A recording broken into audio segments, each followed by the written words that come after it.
നേരത്തെ ഉണ്ടെങ്കിൽ നമ്മൾ ആറാട്ടണ ഒരു വീഡിയോ ഇട്ടിട്ടുണ്ടായിരുന്നു. അതിനകത്ത് പറഞ്ഞൊരു കാര്യം എന്ന് പറഞ്ഞാൽ ഇതാണ് ഉണ്ടെങ്കിൽ തനിക്ക് രേണുസുതിയെ കല്യാണം കഴിക്കാൻ താല്പര്യമില്ല, ഇനി അങ്ങനത്തെ ഉള്ളൊരു ചാൻസ് വന്നാൽ പോലും ഉണ്ടെങ്കിൽ താനുണ്ടെങ്കിൽ താല്പര്യപ്പെടത്തില്ല എന്നുള്ള രീതിയിലായിരുന്നു പറഞ്ഞിരുന്നത്. ഇത് കേട്ട ആൾക്കാർക്കുണ്ടെങ്കിൽ ഭയങ്കര ഷോക്കിംഗ് ആയിപ്പോയി.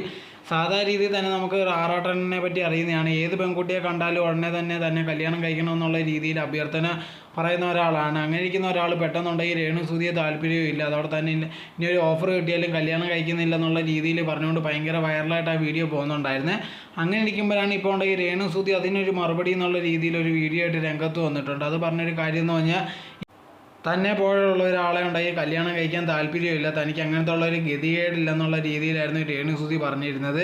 ഇപ്പോൾ ഇവരെ നോക്കി കഴിഞ്ഞാൽ അങ്ങോട്ടും ഇങ്ങോട്ടും ഇതേകണത്തുള്ള കാര്യങ്ങൾ ഒരുപാട് പറയുന്നുണ്ട്. ഇവരല്ലേ ഇതേകണക്ക് സോഷ്യൽ മീഡിയ ഭയങ്കര ഫേമസ് ആവാൻ വേണ്ടിയാണ് ഇതേകണത്തുള്ള കാര്യങ്ങൾ ചെയ്തുകൊണ്ടേ ഇരിക്കുന്നത്. ഇപ്പോൾ ഉണ്ടെങ്കിൽ വെറുതെ ചുമ്മാ ഒരു കാര്യമില്ലാതെ ഇതേകണക്കുണ്ടെങ്കിൽ ആറാട്ടണ രേണുസുതിയുടെ പേര് ഭയങ്കരമായിട്ട് വലിച്ചേണ്ട കാര്യമൊന്നുമില്ല. അതുകൊണ്ടെങ്കിൽ ഇതേകണക്ക് പബ്ലിസിറ്റിക്ക് വേണ്ടിയാണ് പറഞ്ഞുകൊണ്ടേ ഇരിക്കുന്നത്.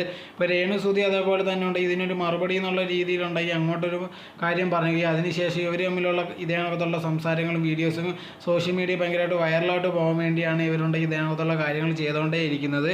അതല്ലാതെ വേറെ ഒന്നുമല്ല.